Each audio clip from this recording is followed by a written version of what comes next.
ക്രിസ്തുയേശുവിൻ്റെ നിസ്തുല്യ നാമത്തിൽ ശുഭസന്ദേശത്തിലേക്ക് സ്വാഗതം.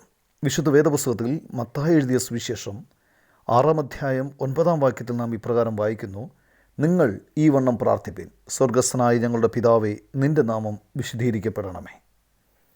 ആളുകൾ ഒരു സ്ഥലത്തെ പവിത്രമായി കണക്കാക്കുമ്പോൾ അവർ അവിടെ ചെരുപ്പിടില്ല. കാരണം ദൈവം അവിടെ വസിക്കുന്നു എന്നാണ് അവർ വിശ്വസിക്കുന്നത്. ഒരിക്കൽ കർത്താവായ യേശുക്രിസ്തു ദൈവാലയത്തിൽ ചെന്നു. ദൈവാലയത്തിൽ വിൽക്കുന്നവരെയും കൊള്ളുന്നവരെയും എല്ലാം പുറത്താക്കി പൊൻവാണിഭക്കാരുടെ മേശകളെയും പ്രാവുകൾ വിൽക്കുന്നവരുടെ പീഠങ്ങളെയും മറിച്ചു കളഞ്ഞു. അവരോട്, എൻ്റെ ആലയം പ്രാർത്ഥനാലയം എന്ന് വിളിക്കപ്പെടും എന്ന് എഴുതിയിരിക്കുന്നു, നിങ്ങളോ അതിനെ കള്ളന്മാരുടെ ഗുഹയാക്കി തീർക്കുന്നു എന്ന് പറഞ്ഞു.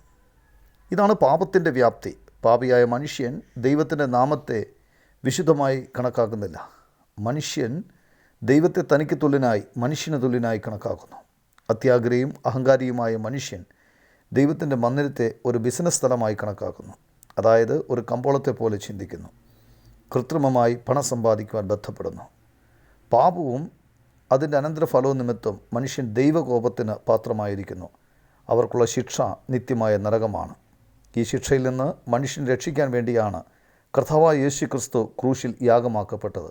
സർവ്വമാനവരാശിയുടെയും പാപം തൻ്റെ ചുമലിൽ ഏറ്റെടുത്ത് യേശുക്രിസ്തു ക്രൂശിൽ മരിച്ചു, അടക്കപ്പെട്ടു. 3-ാം ദിവസം മരിച്ചവരുടെ ഇടയിൽ നിന്നും ഉയർത്തെഴുന്നേറ്റു.